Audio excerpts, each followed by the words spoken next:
வணக்கம். இன்றைக்கு தொல்காப்பியம் பொருளதிகாரம் பொருளியல் என்கின்ற இயலின் 1173வது நூற்பாவை பார்க்க போகிறோம். தலைவன் தலைவியினிடம் பணிதல். தலைவன் தலைவியினிடம் பணிதல். 1173 மனைவி உயர்வும் கிழவோன் பணிவும் நினையும் காலை புலவியுள் உரிய. அதாவது மனைவி அல்லது தனைவி உயர்ந்த நிலையில் நடந்து கொள்வதும் பணிவுடன் நடந்து கொள்வதும் தலைவன் தலைவியர் ஆகிய இருவரிடையே தம் புலவி காலத்தில் நிகழ்வது உண்டு.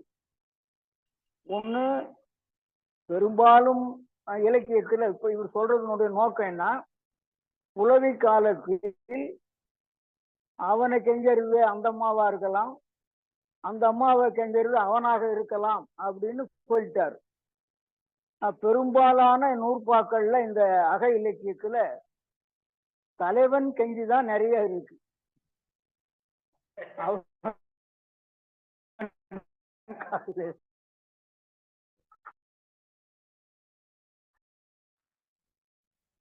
சான்று, அதுக்காக சான்றுக்காக ஒன்று, வலையறு மயிலின் வருந்தினை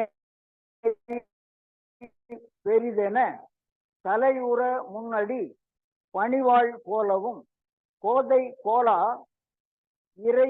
இறைஞ்சி நின்ற ஊதயம் சேர்ப்பனை அழைப்பேன் போலவும். இது கலித்தொகையில 128வது பாடல். இந்த பொருள், வலையினில் அகப்பட்டு கொண்ட மயிலினை போல மிகவும் வருந்தினாய் என்று சொல்லி எனது காலடி முன் தனது தலை படிய விழுந்து பணிவான் போலவும். எனது பாருங்க, வலையில் அகப்பட்டு கொண்ட மயில் போல அது துடிக்குது. அந்த மாதிரி இவன் துடிச்சு அவ காலிலே விழுந்துட்டானாம். வலையினில் அகப்பட்டு கொண்ட மயிலினை போல மிகவும் வருந்தினாய் என்று சொல்லி எனது காலடி முன் தனது தலை படிய விழுந்து பணிவான் போலவும் அப்படி பணிந்து நின்ற காதலனை எனது மலையிலேயே கோலாக கொண்டு அடிப்பதனை போலவும் கனவு கண்டதாக தலைவி தோழியிடம் கூறினாள். கனவு கண்டதாக என்று நல்லந்துவனார் நெய்தல் கலியில் பாடியுள்ளார். இது அதுக்கு ஒரு சான்று. அதாவது நான் சொன்னது என்ன, தலைவி வீழ்ந்ததா கிடையாது, தலைவன் வீழ்ந்ததாக தான் இருக்கு. சரி, தலைவியை தலைவன் புகழ்தல். இது 1174வது நூற்பா. நிகழ்தகை மருங்கின்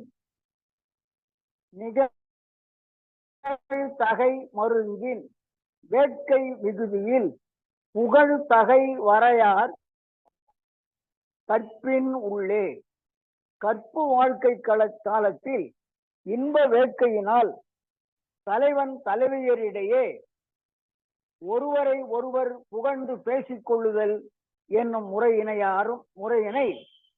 யாரும் குற்றம் என்று சொல்ல மாட்டார். களவு காலத்தில் தலைவன் நலம் பாராட்டுதலும் தலைவியும், அதாவது கற்பு காலத்தில் தலைவியை தலைவனும் பாராட்டி புகழ்ந்து பேசிக் கொள்வர். இது இயல்பானதே. அதாவது களவு காலத்தில் கற்பு காலத்தில் இரண்டுக்கும் ஒரே செய்திதான் சொல்றார். தலைவனை பாராட்டுவதும் தலைவனை பாராட்டுவதும் தலைவியை தலைவன் பாராட்டுவதும் உண்டு. அதுல நலம் பாராட்டுதல்னு ஒரு செய்தி இருக்கிறது. ஆனா நலம் பாராட்டுதல் முழுக்க தலைவன் தலைவியை நலம் பாராட்டி பாடின பாடல் தான் நிறைய இருக்குதே தவிர தலைவி பாடினதாக இல்லை. இன்னும் ஒன்று ரெண்டு இருக்கும். இதுல ஒரு சான்று. அனைமருள் இன்துயில் அம்பலைக்கு கடமென் தோல் துணை மலர் எதில் நீல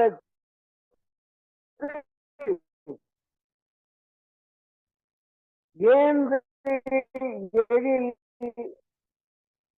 மலரும் கண் மணமவ்வல் முக என்ன மாவிவான் நிறைவென் பல் மணநாறு நறு முதல் மாறி வீழ் இருங்கூந்தல் அலமுலை யாகத்து அகன்ற அல்குல் சில நிறை வாழ்வளை செய்யாயோவென பல பல கட்டுரை பண்டையில் பாராட்டி. இதுவும் கலித்தொகை 13வது பாடல். இனிமையான துயிலுக்கு உரிய தலையணை போன்றதும் மூங்கில் போன்றதுமான தோள்களையும், தோளுக்கு ஊமை பாருங்கய்யா, இனிமையான துயிலுக்கு உரிய தலையணை போன்றதும் மூங்கில் போன்றதுமான தோள்களையும் இணைந்து இயங்குகின்ற நீல மலர் போன்ற கண்களையும் முல்லை அரும்பு போன்ற வெண் பல்லினையும் யார் பாராட்டுறதுன்னு இதுலேருந்தே தெரிஞ்சுக்கலாம். முல்லை அரும்பு போன்ற வெண் பல்லினையும் மணக்கின்ற நெற்றியினையும் மேகம் போன்று கருத்த கூந்தலினையும் வளர்ந்து செழித்து இருக்கின்ற முளைகளையும் அழகான உடம்பினையும் அகன்ற அல்குலையும் சில வளையல்களையும் அமைய பெற்றிருக்கின்ற சிவந்தவளே என பலவாறு தலைவியை தலைவன் பாராட்டுவதாக பாலைக்கரியில் பெருங்கடுங்கோ பாடியுள்ளார். இது ஒரு சான்று. இரண்டாவது சான்று ஒன்று. ஏந்து எழில் ஆகத்து பூந்தார் குழைய என தலைவனை பாராட்டியதாக. ஏந்து எழில் ஆகத்து பூந்தார் குழைய என தலைவனை பாராட்டியதாக புலவர் பாடியுள்ளார். இது அகநானூறு. அதாவது ஏந்தி இருக்கின்ற எழில், அதாவது மிகுந்த எழிலையும், ஆகத்து பூந்தார், அதாவது மார்பிலே மிகப்பெரிய பூ மாலையை அணிந்து கொண்டு இருக்கின்றவனே என்று தலைவி பாராட்டுவதாக அகநானூற்றுல ஒரு வரி வருகிறது. சான்று மூன்றாவது. நிறைதார் நெருநல் ஒருத்தியோடு தலைவி சொல்றா. நிறைதார் மார்வ நெடுநல் ஒருத்தியோடு என தலைவனை புலவியின் போது பாராட்டியதாக சான்றோர் கூறியுள்ளனர். புலவி என்பது புணர்ச்சி தான், வேற ஒண்ணும் இல்லை. மறைச்சிதான் புலவின்னு சொல்றாங்க. அவ்வளவு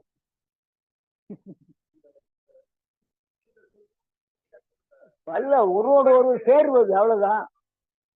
சேர்வது அதுதான். அது புணர்ச்சினால் அதுதான், புலவியினால் அதுதான், புகழ்னால் அதேதான், ஒன்றோடு ஒன்று சேர்தல்னால அதுதான், இணைதல்னால அதுதான். இறைச்சி பொருள் இது ஒரு முக்கியமான பகுதிங்க. அதாவது அகத்துறையில இறைச்சின்னு ஒரு பொருள் இருக்கு. இதை நான் பலமுறை சொல்லியிருக்கேன். ஆனால் இந்த பொருளை எல்லாம் அதை விரிவா சொல்றார். இறைச்சின்னா என்ன, அது எத்தனை வகை, 5 வகையான பொருள் எல்லாம் சொல்றார். இது கட்டாயமாக தெரிஞ்சிருக்க வேண்டிய ஒரு மிகப்பெரிய அகத்துறை செய்தி. இறைச்சி பொருள் 1175 இறைச்சி தானே உரிப்புறத்ததுவே. இறைச்சி பொருள் என்பது உரிப்பொருளை சார்ந்துதான் வரும். தெரியும் இல்லையா? 5 பொருள்: புணர்ச்சி, அதாவது புணர்தல், இருத்தல், இறங்கல், ஊடல், 5 இருக்கு இல்லையா? அதனுடைய அடிப்படையில் தான் அது வரும். சரி, இறைச்சிதானே உரிப்புறத்ததுவே. இறைச்சி பொருள் என்பது உரிப்பொருள்களின் புறத்து தோன்றும், அதாவது கருப்பொருளாகிய நாட்டிற்கும் ஊருக்கும் துறைக்கும் அடிப்படையாக தோன்றுவதாகும். இறைச்சி என்பது வெளிப்படையாக வருகின்ற கருப்பொருளில் மறைமுகமாக வருகின்ற குறிப்பு பொருளாகும். இதனை சான்றோர் இறைச்சி பொருள் என்பர். சான்றுக்கு ஒன்று. நிலத்தினும் பெரிதே வானினும் உயர்ந்தன்று. என்னது உயர்ந்தன்றுன்னா என்ன? உயர்ந்தது. நிலத்தினும் பெரிதே வானினும் உயர்ந்தன்று, நீரினும் ஆர் அளவின்றே. அளவின்றே என்னன்னா அளவானது அப்படின்னு அர்த்தம். வானின் அளவு அளவானதே, அளவின்றே என்னாக்கா இல்லையேன்னு அர்த்தம் இல்லை. சாரல் கருங்கோல் குறிஞ்சி பூ கொண்டு பெருந்தேன் இழைக்கும் நாடனோடு நட்பே. இது தேவகுலத்தார் என்றவர் பாடியிருக்காரு. குறுந்தொகையில 3வது பாடல். ரொம்ப அருமையான பாடல் இது. ஒரு தலைவனை சொல்லுகின்ற செய்தி.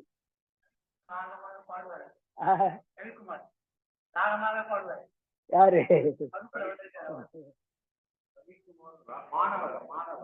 கேக்குறாரு?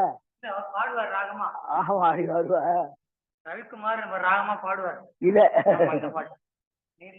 நிலத்தினும் பெரிதே வானினும் உயர்ந்தன்று, நீரினும் ஆறு அளவின்றே, சாரல் கருங்கோல் குறிஞ்சி பூக்கொண்டு பெருந்தேன் இழைக்கும் நாடனோடு நட்பே. தேவகுலத்தார் குறுந்தொகை 3.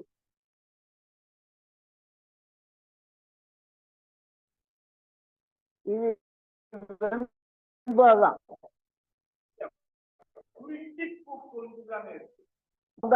அதான் குறிஞ்சி பூன்னு ஒன்னா இருக்கணும், கொண்டுன்னு தனியா இருக்கணும். வெண்பா இருக்கணும். அது சரிதான் போது. இல்ல இல்ல, குறிஞ்சி பூன்னு ஒன்னாவும் கொண்டு தனியாகவும் வரணும். இக்கு வரும். அதாவது பூவை கொண்டுன்றதுக்காக சொல்றது. ஆனால் ஓரெழுத்து ஒரு மொழின்னா இக்கு மிகும், அது ஒரு பொருள் இருக்கு. 2 பொருள் இருக்கு. பூவை கொண்டு என்பது 2ஆம் வேற்றுமை தொகை மிகக்கூடாது. ஆனால் ஓரெழுத்து ஒரு மொழின்னா மிகணும்னு இன்னொரு விதி இருக்கு. இது தவறுதான். பூ இந்தாண்ட இருக்கணும், பூ அந்தாண்ட இருக்கு. சரி. அடுத்து தலைவன் மறைவிடத்தில் இருக்கின்றான். இது என்ன அர்த்தம்? தலைவனுக்கு சொல்லணும் செய்திய, நேரடியா சொல்ல முடியாது.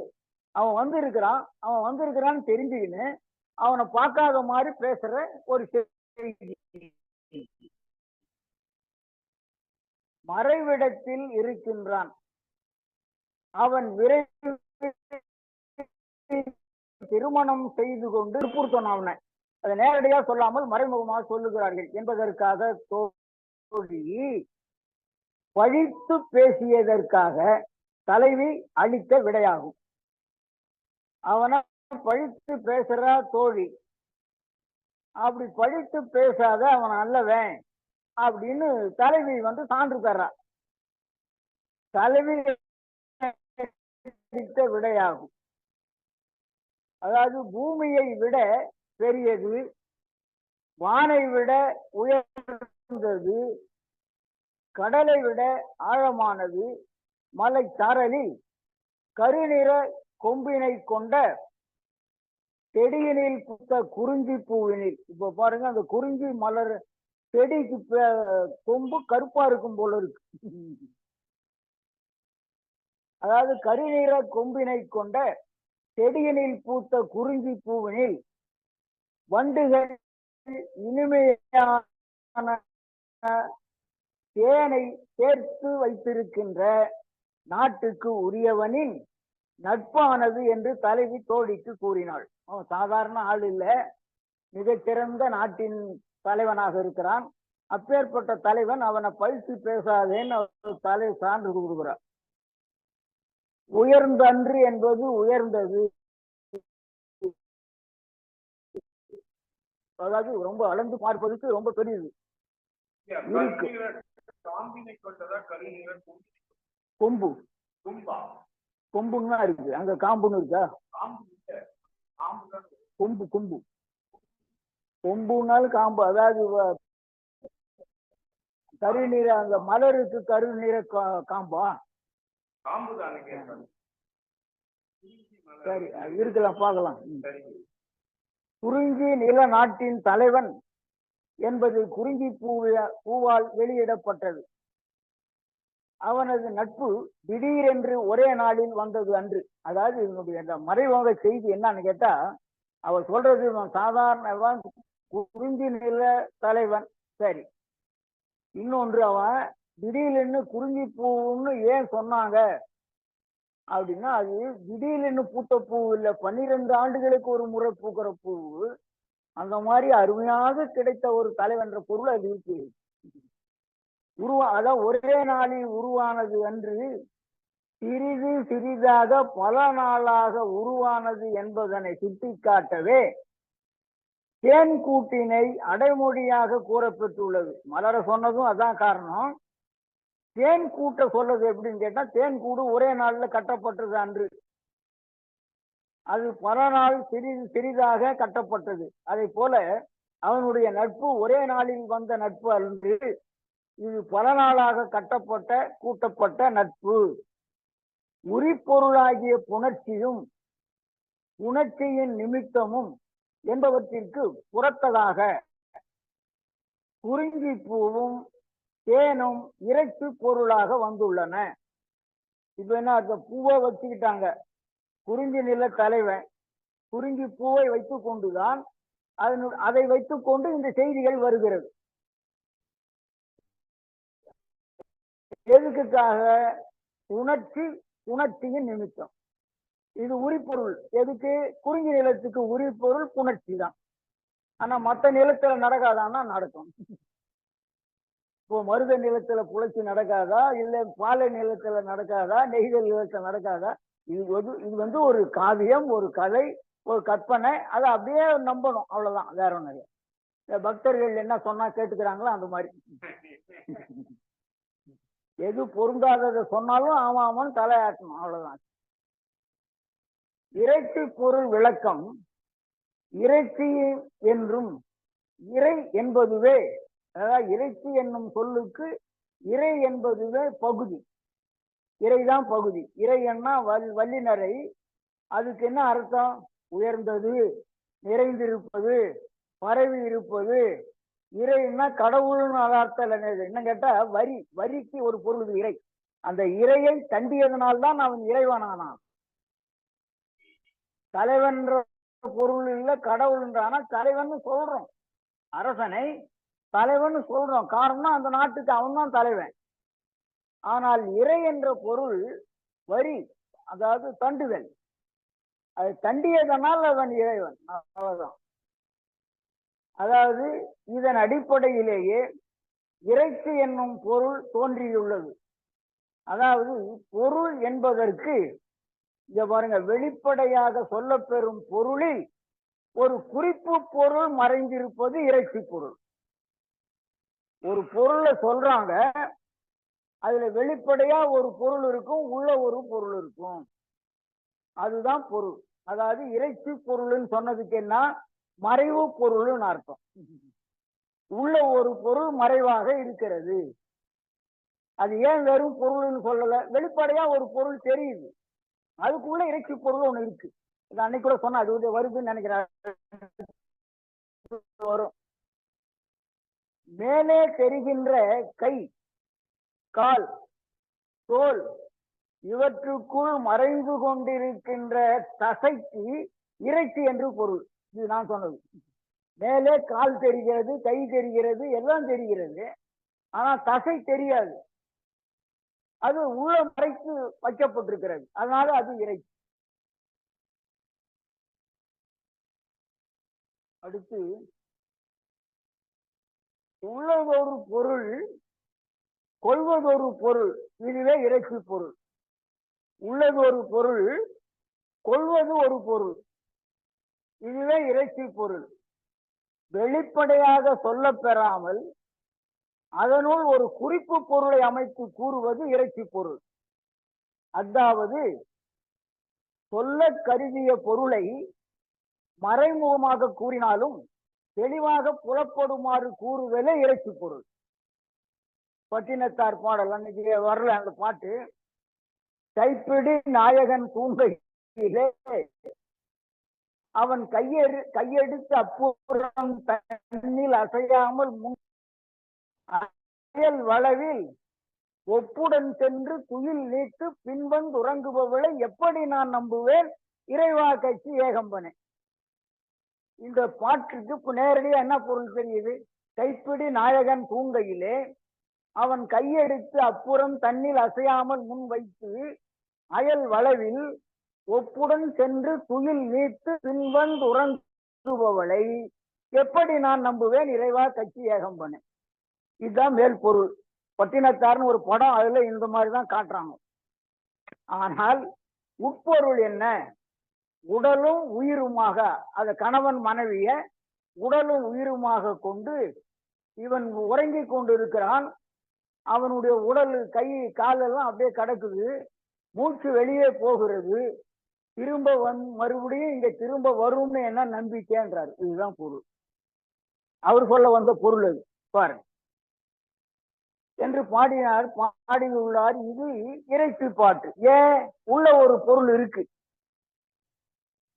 அதாவது கைப்பிடித்த கணவன் தன் மீது கை போட்டு படுத்து உறங்கிக் கொண்டிருந்தான். அவன் ஆழ்ந்த உறக்கத்தில் இருக்கும் பொழுது அவனது கையை அசையாமல் மெதுவாக எடுத்து அப்புறத்தில் வைத்துவிட்டு ஓசைப்படாமல் அடுத்த வீட்டுக்கு சென்று ஒப்புதலுடன் சென்பதில் என்ன உறுதி இருக்கின்றது? இது மேற்கோளாக வந்த பொருள். மேலே மேற்போக்கான பொருள். உட்பொருள் ஒன்று உள்ளது. நாம் உண்டு பின்பு உறங்கும் போது, ஆழ்ந்த உறக்கத்தில் நாம் இருக்கும் போது, உடல் கணவன் உறங்கிக் கொண்டிருக்கின்ற போது, அப்பொழுது வெளியே செல்கின்ற மூச்சு காற்று வெளியே போய் வந்து கொண்டிருக்கிறது. அவ்வாறு வெளியே போகும் அந்த மூச்சான மனைவி தனது உடலில் மறுபடியும் வந்து புகும் என்பது என்ன உறுதி என்கின்றார். இதுதான் அதாவது உண்மை கருத்து. இதனை விளக்கவே மேலே கூறிய இறைச்சி பொருள். அதாவது அவர் ஆன்மீகத்துல தத்துவத்தை ஒரு பொருளை சொல்லணும், அதுக்காக மேல ஒரு பொருள், இல்லறத்துல நடக்கிற ஒரு இயற்கையான ஒரு பொருளை சொல்லி பாட்டார். சரி, இறைச்சியின் உட்பொருள் இது 1176. இறைச்சியில் பிறக்கும் பொருளுமார் உளவே பிறத்து இயல் மருங்கில் தெரியுமோர்க்கே. அதாவது இறைச்சி பொருளினால் தோன்றுகின்ற வேறு ஒரு பொருளும் வெளிப்படும். பாருங்க, இந்த ரெண்டு இல்லாம இன்னொரு பொருளும் வரும். அது அகப்பாடல் திறத்தினை ஆராய்ந்து அறிகின்ற வல்லவர்க்கே அது புலப்படும்.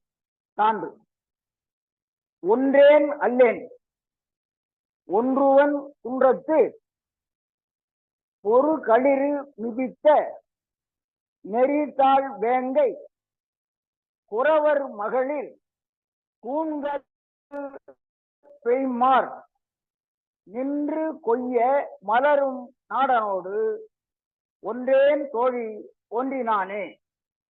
இது கபிலர் பாடியது. தலைவன் வரைதல் பொருட்டு அப்படின்னா தலைவன் திருமணம் செய்து கொள்ள வேண்டும். தலைவன் வரைதல் பொருட்டு, அதாவது திருமணம் செய்து கொள்வதன் பொருட்டு பொருள் தேட பிரிந்துள்ளான் தலைவன். வேற்றார் மனம் செய்தற் பொருட்டு பெண் கேட்டால் நான் என்ன செய்ய முடியும் என்று தோழியிடம் வினவுகின்றாள் தலைவி. இப்போ அவன் சொல்லிட்டு போன நாள்ல வரல, போனான். போய் அதுவும் திருமணம் செய்து கொள்வதற்கு பொருள் தேட போயிருக்கிறான். இந்த நேரத்துல வேற யாருன்னா பெண் கேட்டாக்கா என்ன செய்யறது? அப்பா அம்மா கொடுத்துருவாங்கல்ல அப்படின்னு கேக்குறா. அதுக்கு தோழி சொல்றா, தோழி நான், அதாவது தலைவி சொல்றதுதான் இது இது தலைவி சொல்றது. தோழி, நான் தலைவனோடு பொருந்தாத தன்மையல் அல்ல, அவனோடு பொருந்தும் இயல்புடையன் ஆயினும் வேற்று வரவு வருகின்ற பொழுது அதன் காரணமாக மலையிடத்தில் ஒன்றோடு ஒன்று போரிடுகின்ற ஆண் யானை எழினால் மிதிக்கப்பட்டதனால் நெறிந்த அடிப்பாகத்தினை உடைய வேங்கை மரம் தாழ்வுற்று குறமகளிர் தம்முடைய கூந்தலில் அணிந்து கொள்ளும் வகையில் மலர்தற்குரிய புதியதாக வளர்ந்துள்ள இந்த நாட்டுக்கு உரியவனோடு பொருந்தேன். ஏற்கனவே என்னை மணந்து கொள்ள பொருள் தேட சென்றிருக்கின்ற தலைவனையே நான் மணந்து கொள்வேன் என்னும் உட்பொருளை விளக்குகிறாள் தலை. ஒன்றுதல் பொருந்துதல் ஒன்றான் விரைவினால். என்ன சொல்றா?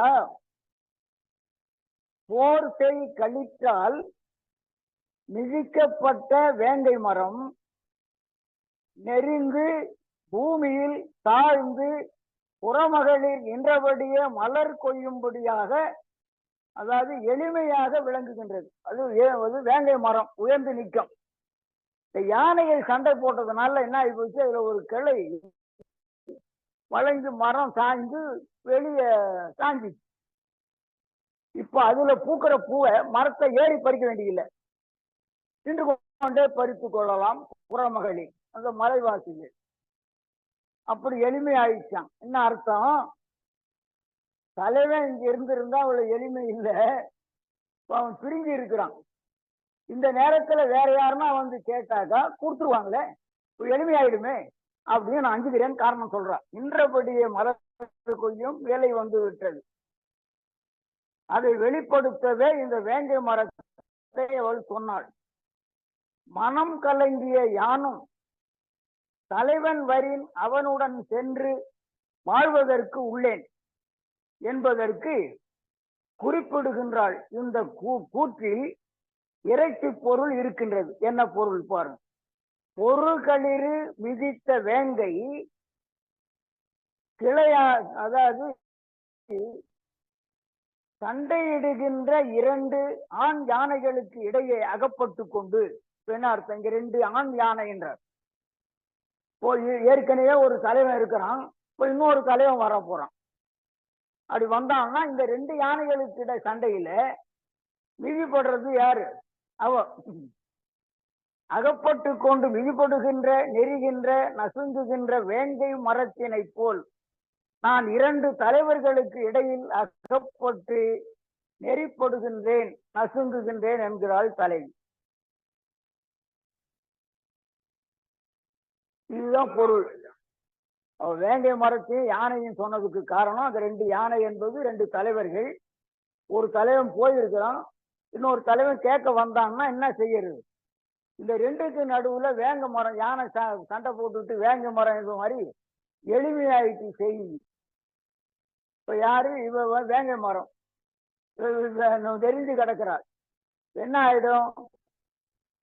அவருக்கு எளிமையாக மலர் பற்றின்னு போற மாதிரி என்ன நெறிய எளிமையா எடுத்துன்னு போயிடுவானே அப்படின்னு சொல்றோம். சரி, இறைச்சி வற்புறுத்துதல். இறைச்சியிலேயே வற்புறுத்துதல் பாருங்க. இது 1177. அன்புறு தகுன இறைச்சியுள் சுட்டலும் வன்புறையாகும் வருந்திய பொழுதே தலைவனின் பிரிவினால் தலைவி வருந்துவாள். அப்பொழுது தோழி தலைவியை வற்புறுத்தி தகுந்தவற்றை கூறி ஆற்றுவிப்பாள், அதாவது ஆறுதல் கூறுவாள். தலைவி வருந்தும் பொழுது இறைச்சி பொருள் அன்பினை மிகுதிப்படுத்தற்கும் பொறுமையை வற்புறுத்தலுக்குமாக அமையும் இறைச்சி பொருள் வழியாய் ஆறுதல் கூறுவாள். அதாவது இறைச்சி பொருளாக வார்கள் கூறுகிறாள். ஒண்ணு சான்று. அடி தாங்கும் அளவின்றி அழலென்ன வெம்மையால் கடியவே கனங்குழாய் காடென்றார் அக்காட்டுள் துடியடி கயத்தலை கலக்கிய சின்னீரை துடியடி கயந்தலை கயக்கிய சின்னீரை விடியூட்டி பின்னுண்ணும் களிரென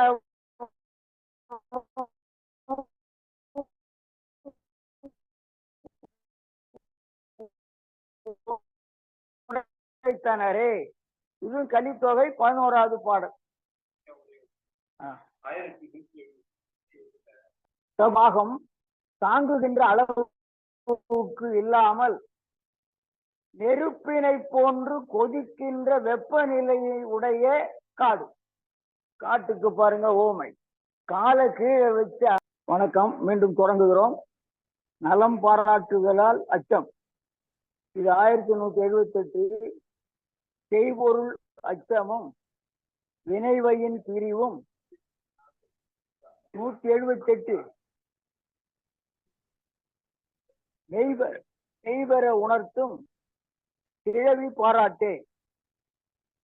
அதாவது இதுவரையிலும் நலம் பாராட்டுதல் தலைவனாக இருந்தது. இப்பொழுது கிழவி நலம் பாராட்டுகிறார். தலைவன் தலைவியை பாராட்டினான். தலைவன் தன்னை விட்டு பிரிந்து போய்விடுவானோ என்னும் அச்சம் தலைவிக்கு உண்டாகிவிட்டது. பொருள் தேடவோ போர் வினை காரணமாகவோ தலைவன் பிரிந்து சென்று விடுவான் என்று உறுதிப்பட தெரிகின்றது என்று தலைவி வருந்துகிறாள். அது சொல்லணுமா? அந்த இன்று தேவையில்லை இல்லையா? அந்த இன்றுக்கு விளக்கம் சொல்லணுமா? தேவையில்லை. சொல்லிட்டீங்க இல்ல? சரி சார். சான்று. அதாவது இதுவரையிலும் தலைவன் பாராட்டி பேசிட்டான். அப்போ தலைவன் பாராட்டுறதுனால இவன் நம்மளை விட்டு போயிடுவானோ அப்படின்ற ஒரு அச்சம் வந்து விட்டது தலைவி. அதனால் அவன் எப்படியோ பிரிந்து விடுவான் போல இருக்கு. பொருள் தேடவோ போர் வினை காரணமாகவோ தலைவன் பிரிந்து சென்று விடுவான் என்று உறுதிப்பட தெரிகின்றது என்று தலைவி வருந்துகிறாள். சான்று. நெஞ்சு நடுக்குற கேட்டும் கடுத்தும் தாம் அஞ்சியது ஆங்கே அணங்காகும் எனும் சொல் இன் தீம் கிளவியாம் வாய் மன்ற நின் கேள் புதுவது பல் நாளும் பாராட்ட யானும் இது ஒன்று உடைத்து என எண்ணி என்று கலித்தொகையில 23வது பாடல் பாலைக்களி பெருங்கடுங்கோ பாடியது. இன்றளவும் இனிதாகவும் சுவையாகவும் பேசுகின்ற என் தோழியே, நெஞ்சு நடுங்கும்படியாக பல நாள்கள் கேட்டேன் ஒரு செய்தி. அது கடுமையான அச்செய்தி உண்மையோ என அச்சம் கொண்டால் அதுவே அணங்காகி அவரை வருத்தும் என்ற சொல் மிகவும் உண்மையானதுதான்.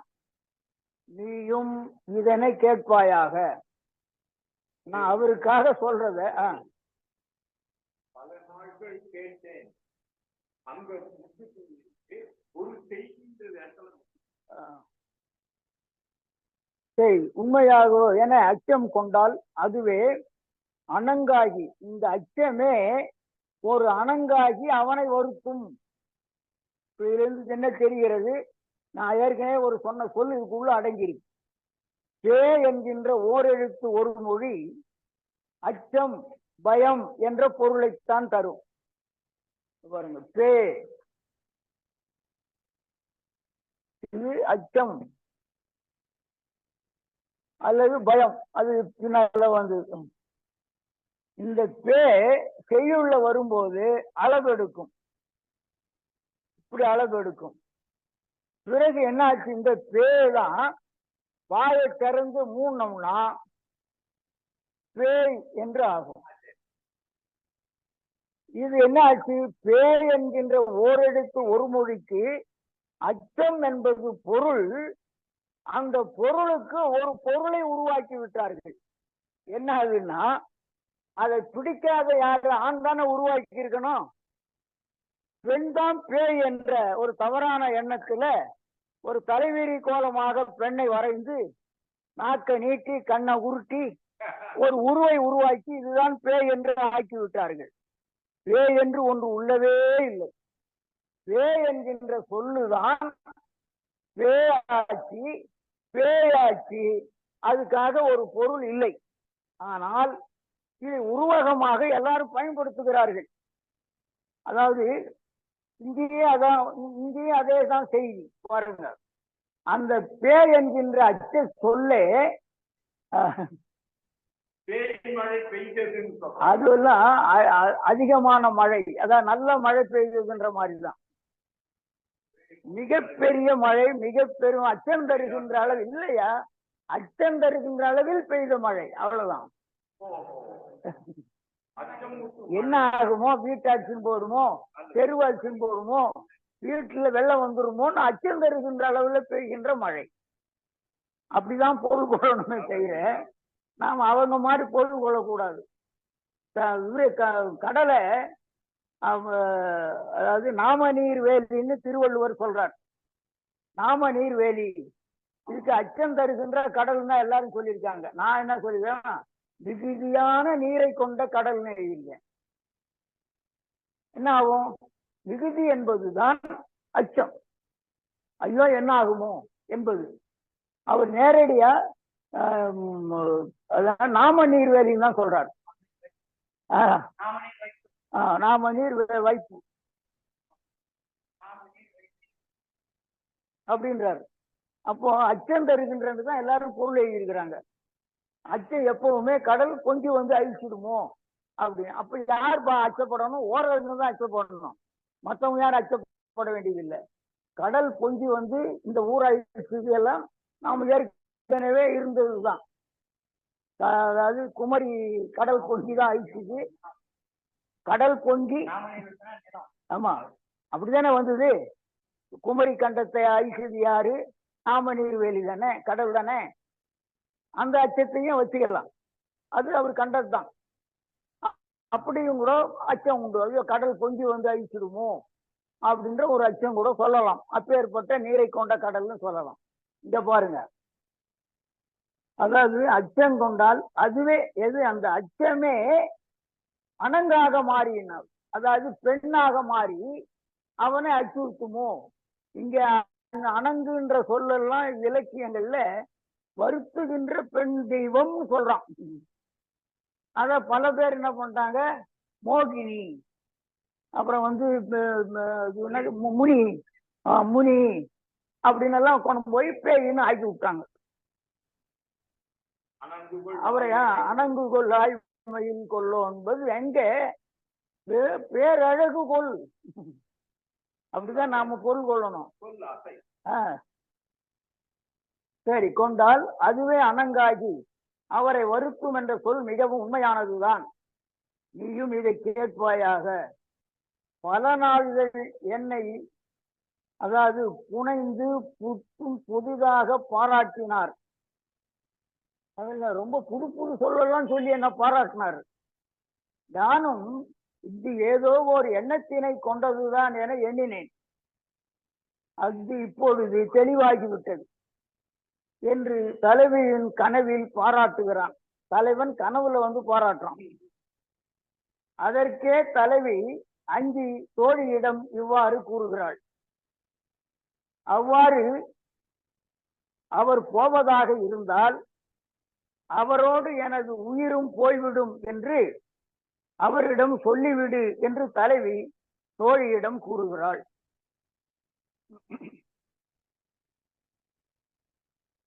உள்ளத்தினது ஊடல் 1179. கற்பு வழிபட்டவள் பரத்தையை ஏற்றினும் உள்ளத்து ஊடல் உண்டென மொழிவ. கற்பு வாழ்க்கையினில் வாழ்ந்து கொண்டிருக்கின்ற தலைவி பரத்தையை பாராட்டுவதும் உண்டு. ஏன் அவ பாராட்டுற மாதிரி தலைவனை தாக்கறான்னு அர்த்தம். அவளை பாராட்டுவதை போல தலைவனை இகழ்கிறாள். பாருங்க, கற்பு வாழ்க்கையினில் வாழ்ந்து கொண்டிருக்கின்ற தலைவி பரத்தையை பாராட்டுவதும் உண்டு. காரணம், தலைவிக்கு தலைவன் மீது உள்ள ஊடலே ஆகும். தலைவன் மீது உள்ள வருத்தத்தினை மறைமுகமாக வெளிப்படுத்தவே பரத்தையை தலைவி பாராட்டுவாள் என்று வாழ்வியலை நன்குணர்ந்த சான்றோர் கூறுவர் என்று தொல்காப்பியர் கூறுகின்றார். ஒரு சான்று. தலைவி மறைமுகமாக உணர்த்துவதற்கே ஆகும். அதுதான் சரி, அதுதான் அது பரவாயில்ல. நான் வேற எதிர்பாரு, ரெண்டு ஒண்ணுதான். இது வருது பாருங்க. நாணி நின்றாள் விலை கண்டு யானும் வேணினள் அல்லளோ மகிழ வானத்து அணங்கு அருங்கடவுள் அன்னோள் நின் மகன் தாய் ஆதரவு குறைவது ஆங்கு. எனவே அகநானூறு 16வது பாடல். அதாவது தவறு செய்தவர் தலை கவிழ்ந்து நிற்பதனை போல் ஒரு எடுத்துக்காட்டு, ஒரு அருமையான செய்தி பாருங்க. தவறு செய்தவர் தலை கவிழ்ந்து நிற்பதை போல் அவளும் என் முன் தலை கவிழ்ந்து நின்றாள். காலை தரையினில் தேய்த்தவாறே வெட்கத்துடன் நின்று கொண்டிருந்தாள். பெரும் சான்றோராக விளங்குகின்ற அவள் உன்னுடைய மகனுக்கு தாயாக இருத்தல் மிகவும் பொருத்தமானதே. யார சொல்றான்?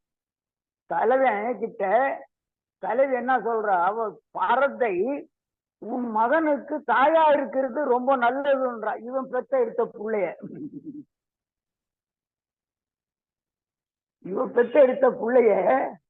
இவன் அந்த பிள்ளைக்கு அவ தாயா இருக்கிறது ரொம்ப நல்லது. ஏன்னா நீ அங்க போற இல்ல அடிக்கடி.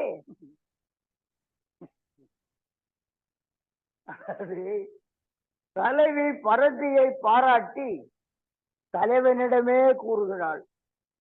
இது வஞ்ச புகழ்ச்சியை போன்றதுதான். தலைவன் மீது கொண்ட வருத்தமே அல்லது துன்பமே அல்லது ஊடலே காரணமாகும். தொல்காப்பிய நூற்பாவில் பரத்தை என்னும் பரத்தையை என்றும் பலரும் கொண்டுள்ளனர். ஆனால் பரத்தை என்பதுவே சரியானதாக இருக்கும். அகநானூற்று பாடலில் பேணினேன் பேணினன் என்றும் கொண்டுள்ளனர், பேணினன் என்றும் கொண்டுள்ளனர். பேணினன் என்பது இந்த மாறுபாட்டை எழுதினாலே ஒரு பெரிய புத்தகம் போடலாம். ஒவ்வொரு நூற்பாவையும் இளம்பூர்ணர் ஒரு மாதிரி கொள்றாரு, நச்சினாருக்கு ஒரு மாதிரி கொள்றாரு, இவர் ஒரு சொல்ல மாத்திராரு, அவர் ஒரு சொல்ல மாத்திராரு. இந்த மாதிரி நிறைய இருக்கு. சரி, தலைவனின் குறிப்பை அறிதல் 1180. பிறவோள் பிறல் குணம் இவை என கூறி பிறவோன் குறிப்பினை உணர்வதற்கும் உரியல். தலைவன் வேறு ஒருத்தியை விரும்புகிறான் என்று எண்ணினாள் தலைவி. தலைவன் வேறு ஒருத்தியை விரும்புகிறான் என்று எண்ணினாள் தலைவி. அவளுடைய குணங்கள், அதாவது தலைவன் விரும்புகின்ற அவளுடைய குணங்கள் இவை என கூறுகிறாள். ஒரு கணம் என்னவள இவன் காதலிக்கிறான்ற மாதிரி ஒரு பொருளை எடுத்துக்கிட்டு அவ எப்பேற்பட்ட தெரியுமா அப்படின்னு சொல்றான். தலைவன் கூறுகின்ற குறிப்பினை வைத்துக்கொண்டு அவன் கூறும் குறிப்பினை வைத்துக்கொண்டு தலைவனுக்கும் அவளுக்கும் உண்டாகி இருக்கின்ற தொடர்பினை அறிந்து கொள்வாள் தலைவி. அவளை பத்தி என்ன சொல்றான்னு தெரிஞ்சுக்கிறதுக்காக விட்டு பாக்குறான். அதனால அவன் சொல்ற வாயில இருந்து விரும்புறானா விரும்பலையான்னு தெரிஞ்சுக்கிற. கண்டு இகும் அல்லமோ கொங்கனின் கேளே ஒழியிடை உயர் மணல் வீழ்ந்து என வெள்ளாங்குருகை வினவுவோளே 522வது பாடல். காமம் சாலா இளையோள் தலைவன் விரும்பிய குறிப்பினை. இங்கு காமம் சாலா இளையோள்ன்றது என்ன? அவ விரும்பல, இவன் விரும்புறான். அது நோக்கம். கை கிளையில வந்தது இல்லையா? அதே போல இவன் விரும்புறான், அவள் விரும்பலன்றதை எடுத்து முதல்ல சொல்லிடுறார். காமம் சாலா இளையோளை தலைவன் விரும்பிய குறிப்பினை புலப்படுத்தலால் இது கைக்கிளை பொறுமைக்காக வந்த வலுவமொழி ஆயிற்று. தலைவனே, நினக்கு உறவு உடையவளை நான் கண்டேன். நீ சொன்னியே ஒருத்தி, அவளை நான் பார்த்தேன். தலைவனே, நினக்கு உறவு உடையவளை நான் கண்டேன் அல்லவா? எப்படி எனில், நான் மணலில் விளையாடிய போது தன் ஒளிமிக்க அணிகலன்கள் விழுந்ததாக எனக்கு கூறுவாள். என்ன அர்த்தம்? அதாவது மண்ணில் விளையாடினுக்கிறா, ஐயோ என்னுடைய அணிகலெல்லாம் கழிந்து கீழே விழுந்துச்சுன்னு பெரிய பணக்கார வீட்டு பெண்ணு மாதிரி பேசுறான்னு. தன் ஒளிமிக்க அணிகலன்கள் விழுந்ததாக எனக்கு கூறுவாள், நினக்கு கூறுவாள் போல நீ அருகில் இருக்கவும் நெய்தல் நில பறவையாகிய வெள்ளாங்குருகை நோக்கி என் அணிகலனை கண்டாயோ என வினவினாள். அதனால் அவளை நான் கண்டேன் என்றாள் தலைவி. எப்படி போன்ற சொல்றான்? 2 வழியில பார்த்தேன்னு இவனையே தாக்குறான். யார? 2 வழியில நான் அவளை பார்த்தேன். நான் மணலை திண்டிட்டு இருந்த போது என் அணிகலன் விழுந்து என்கிட்ட சொன்னான். அதுக்கப்புறம் என்ன சொல்றா? என் அணிகலனை கண்டாயோ என வினவினால் வெள்ளாங்குருகை பார்த்து, பறவையை பார்த்து கேட்கிறான், என் அணிகலனை நீ எடுத்துன்னு போனியா, நீ பார்த்தியா அப்படின்னு. அதனுடைய பொருள் என்னன்னு கேட்டா, அதாவது நீ அது என்ன தெரியும், என்ன சொல்ற பாரு. அதாவது அணிகலனை கண்டாயோ வினவி, அதனால் அவளை நான் கண்டேன் என்றாள் தலைவி. நீ அருகில் இருக்கவும் நெய்தல் நில பறவையாகிய வெள்ளாங்குருகு. அவ வேற ஒருத்தனை விரும்புறவ, அவ வேற ஒருத்தங்கிட்ட போறவ. நீ ஏன்டா அவளை விரும்புறன்ற மாதிரி அவனை தாக்குற மாதிரி இந்த செய்தி அமைந்திருக்கிறது. அடுத்து தலைவனை கடிந்து உரைத்தல் இல்லை, கடிந்துரைத்தல் இல்லை. இது 1181. தம்முரு விழுமம் பரதையர் கூறினும் மெய்மையாக அவர்வையின் உணர்ந்தும் தலைத்தாள் கழறு அறம் எதிர்பொழுது இன்றே மலிதலும் ஊடலும் அவையலங்கடையே. தலைவியானவள் தலைவனிடத்தில் தலைவன் மகிழ்ச்சியுடன் இருக்கும் பொழுதும் ஊடல் நிலையில் இருக்கும் பொழுதும் தான் கடிந்து கொள்வாள், கடிந்து பேசுவாள். தலைவனால் தாய் துன்பம் அடைவதாக வரதையர் வந்து கூறிடனும், தலைவனால் தாம் துன்பம் அடைவதாக வரதையர் வந்து கூறிடினும் உண்மையை அறிந்து இருந்திடினும் தலைவன் எதிர்பட்ட உடனே அவனிடம் எதிர் நின்று நேரிடையாக கடிந்து பேசுதல் இல்லை. மகிழ்வுடனும் ஊடலுடனும் இருக்கின்ற நிலையிலேயே தலைவி தலைவனுடன் பேசுவாள். என்ன செய்தி பாருங்க, யாரு அவன் மேல பல குற்றச்சாட்டுகளை சொன்னாலும், வரதையர் வந்து இப்படி எல்லாம் நடந்துகிறாரு என்று சொன்னாலும் எதையும் அவ பேச மாட்டா. எப்ப பேசுவா?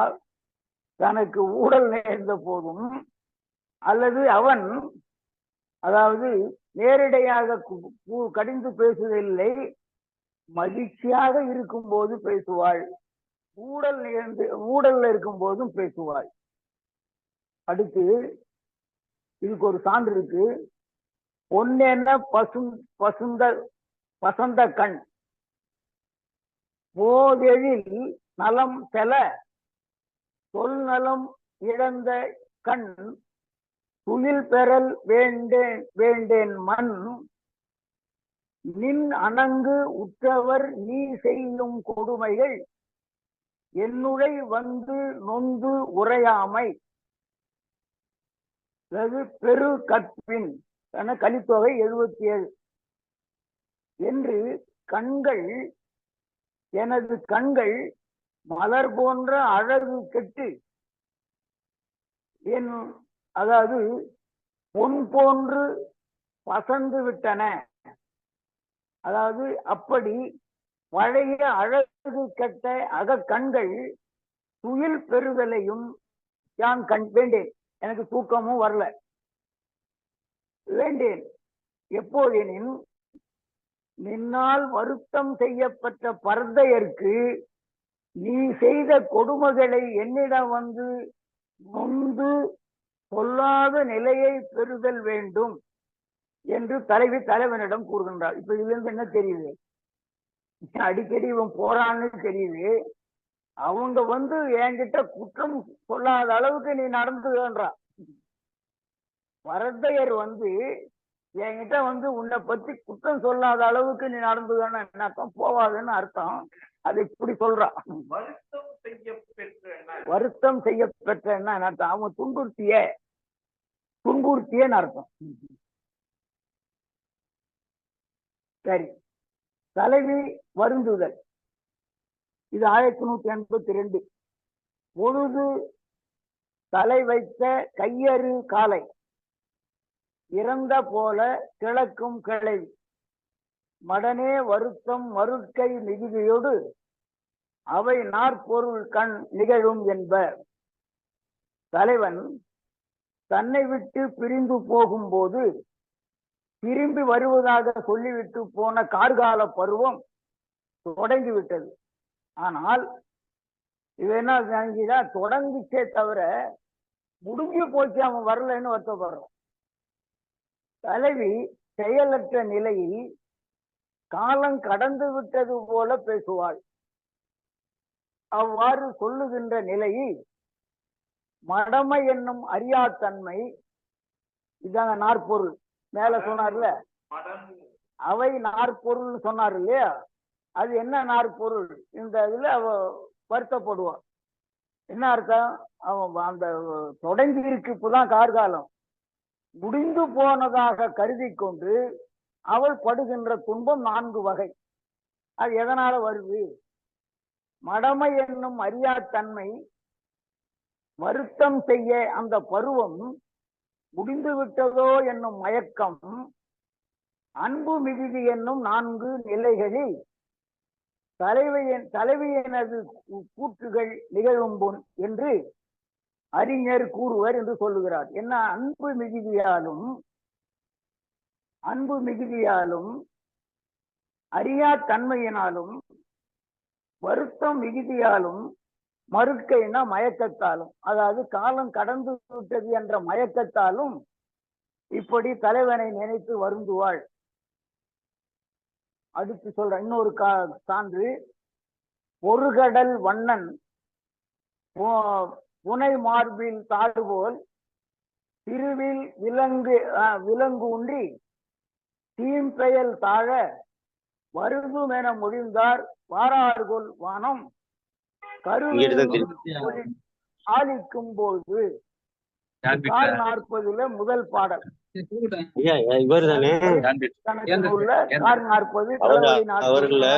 அவருக்கு தெரிஞ்சாவே அவர் திட்டுவாரு, கடலை போன்ற உரிமையோட திட்டுவாரு. எப்படி எங்கள்கிட்ட வாங்க உடையவனாகிய உரிமையோட திட்டுவாரு. வாங்கணும் தெரிஞ்சாவே எப்படி நீங்க வாங்கலாம் தலைவன் போட்டிருக்கேன். வேற ஒருத்தர் சொன்னா கண்ணபிரான் கிருஷ்ணன் ஆகிடுவாங்க.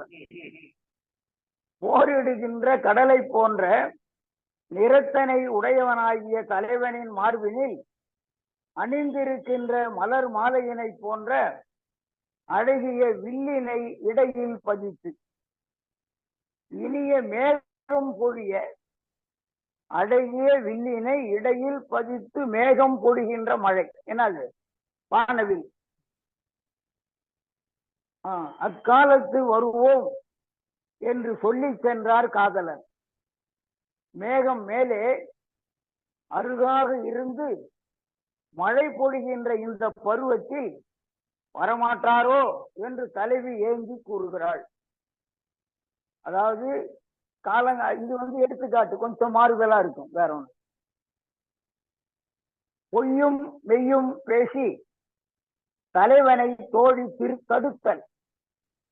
அவன் பொருள் தேடவோ எங்க போறான், போகாதரான்னு சொல்றதுக்கு பொய்யான காரணம் சொல்லுவா, மெய்யான காரணமும் சொல்லுவா, ரெண்டும் கலந்த காரணத்தையும் சொல்லுவாள்.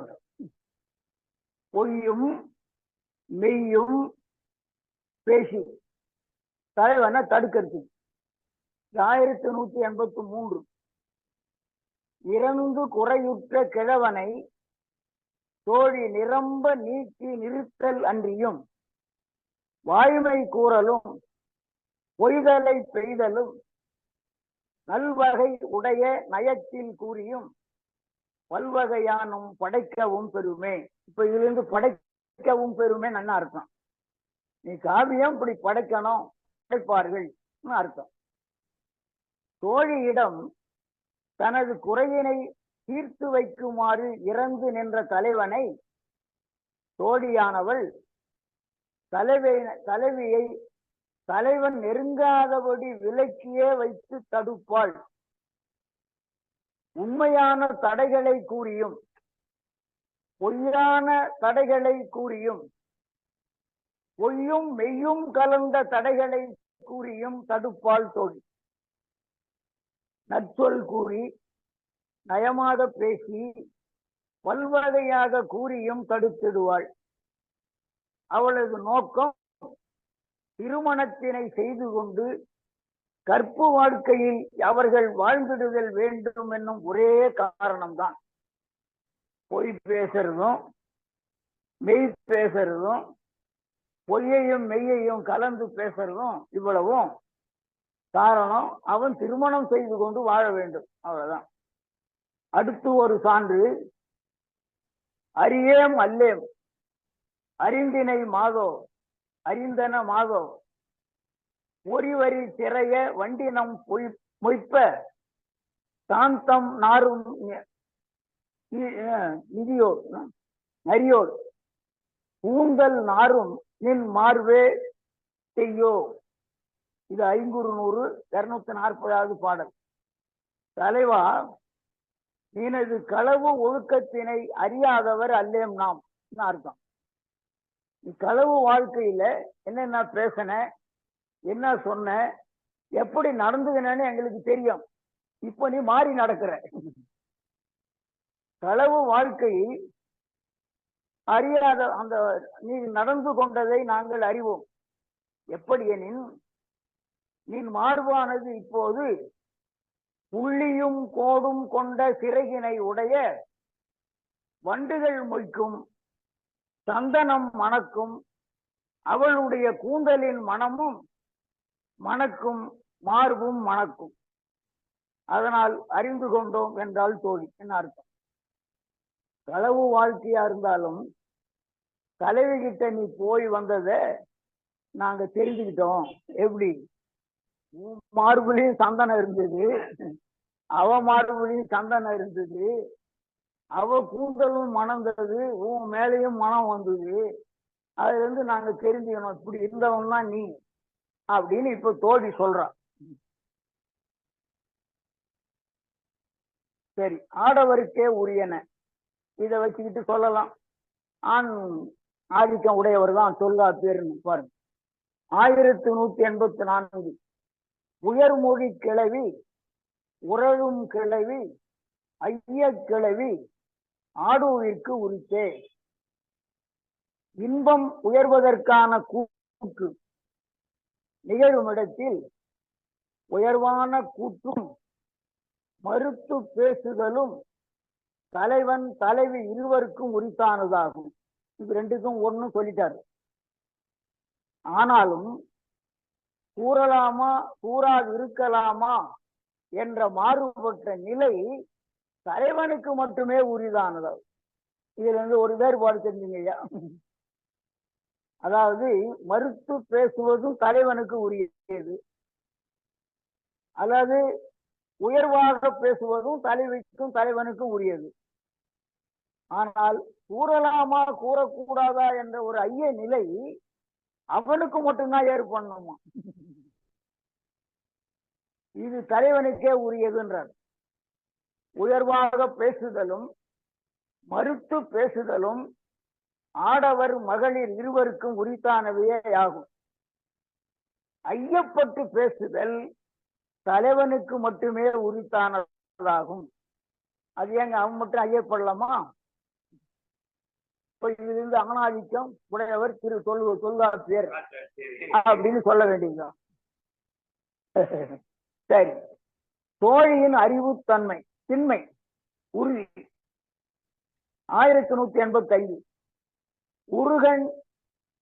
உருகன் ஓம்பல் தன்னியல்பு ஆகலின் உரியது ஆகும் தோழிகள் உரனே தோழிகண் உரனே. தலைவிக்க உரினை உரனே, உரன வலிமை. தலைவிக்கு ஏற்படுகின்ற துன்பங்கள் தலைவியை நெருங்காமல் தடுத்து பாதுகாத்தல் தோழியினது கடமை. தலைவிக்கு ஏற்படுகின்ற துன்பங்கள் தலைவியை நெருங்காமல் தடுத்து பாதுகாத்தல் தோழியினது கடமை. ஆகையால் தோழிக்கு அறிவு திறமை மிகுதியாக இருத்தல் வேண்டும். அதனால் தோழியை அறிவு மிகுதியானவளாக படைத்தல் வேண்டும். உருதல் இடையூறு, ஓம்பல் பாதுகாத்தல், உரன் திறமை மனத்திறமை. இப்ப பாருங்க, நீங்க படைக்கிற காவியத்துல தோழியை மிக அறிவு திறமை உடையவளாக படைக்க வேண்டும் சொல்றாரு தொல்காப்பியர். ஏன்னா அவர் அப்படிதான் பல இலக்கியங்கள்ல இருக்கு, அவரும் அப்படிதான் சொல்றாரு. நீங்க படைக்கிற காவியத்திலும் இப்படிதான் இருக்கணும்ன்றதுதான் என்னுடைய இந்த நூற்பாவினுடைய பொருள். உயர்மொழி தோழிக்கே உண்டு.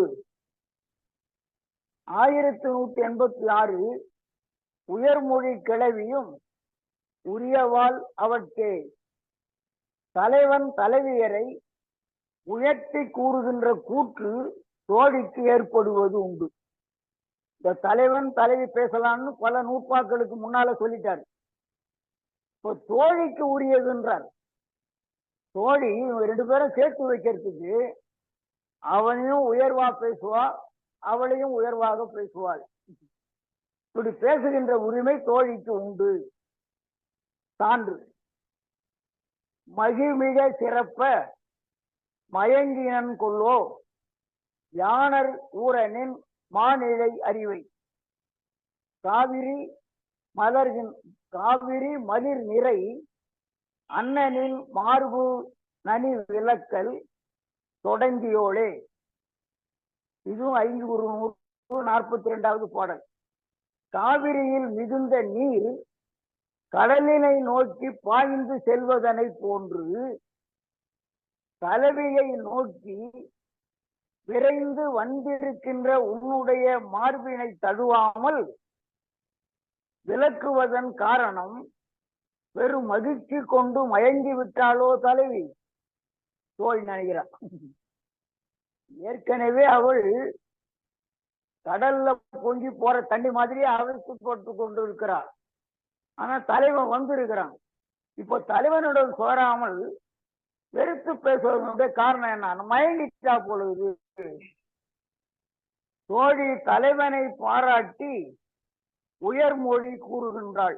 உன்னோட அழக பார்த்த உடனே அவன் மயங்கிட்டாயா அப்படின்ற. தலைவனை பாராட்டுவதன் காரணம் அவன் தலைவியை வரைந்து மனம் முடித்து கொண்டு நன்முறையில் வாழ்தல் வேண்டும் அல்லவா? அதனால்தான் இந்த செய்யுள் தலைவனை பாராட்டி பேசியதாகவும் கொள்ளலாம், தலைவியை பாராட்டி பேசியதாகவும் கொள்ளலாம். அவ்வாறு கொண்டால் தலைவியையும் உயர்த்தி பேசியதாக கொள்ளலாம். அதாவது செய்யுள்ள தலைவனை தான் பாராட்டணும், தலைவரை தான் பாராட்டணும் இல்லை. ஆனா பொருள் இப்படியும் கொள்ளலாம், அப்படியும் கொள்ளலாம். உன்னுடைய பேரழகினை கண்டு தலைவன் மயங்கி விட்டானோ என்றும் கொள்ளலாம். அவனுடைய அழகை கண்டு அவன் மயங்கிட்டாளோன்னு இது சொன்னா, அதே மாதிரி இதை மாற்றி தலைவனுடைய பேரழகினை கண்டு அவன் மயங்கி விட்டானோ என்றும் சொல்லலாம். சரி, அடுத்து வெளிப்படையாக பேசுவோர் யார்? 1187 வாயிற்கிழவி வெளிப்பட கிளத்தல் தாவின்று உரிய சட்டம் கூற்றே. தோழிக்கும் தலைவிக்கும் நிகழ்கின்ற கூட்டினிடத்து வாயிலாய் வந்தவரிடம், அதாவது தூது வந்தவங்க இருக்காங்களே, அவங்களிடத்தில் தலைவனது பழிகளை வெளிப்படையாக கூறுதல் தவறாகாது. அவ்வாறு பேசுவதும் உரிமை உடையதே ஆகும். தலைவியை விட்டு தலைவன் பிரிஞ்சிருக்கிறான். இப்போ தலைவனிடத்தில் பேச போகிறார்கள். அங்க போன இடத்துல அங்க யாரும் சொல்றதுக்கு வழி இல்லை. ஆனா தலைவி இடத்துல போய் சொல்லும் போது அவனுடைய குறையை எடுத்து சொல்ல மாட்டாங்க, உயர்வதான் பேசுவார்கள். அதே மாதிரி தலைவனுடைய உயர்வை பேசுவார்கள். இது ரெண்டும் ஆனால் தவறில்லை. ஏன்? ரெண்டு பேரையும் சேர்த்து வைக்கதான் பேசுறாங்க, அதனால பொய் பேசலாம்னு ஆகுது. வாய்மையும் வள்ளுவர் சொன்னாரே, அவ்வளவுதான். ஏன் நீ பொய் கூட பேசி நல்லதுக்காக பேசுன்றார். வாய்மையும் பொய்மையும் வாய்மை இடத்த குறை தீர்ந்த நன்மை பயக்கும் என்று சொன்னாரு பாருங்க. அததான் இந்த குறள் இந்த நூற்பால் சொல்லுது. அதாவது இல்லாததை பொல்லாததை கூட சொல்லலாம். ஏன்? ரெண்டு பேரையும் சேர்த்து வைக்கிறதுக்காகன்றார். தலைவியும் தலைவனையும் சேர்த்து வைக்கிறதுக்கு, அதாவது உண்மையான நிகழ்ச்சியை மறைச்சி வேற நிகழ்ச்சியை சொல்லலாம்.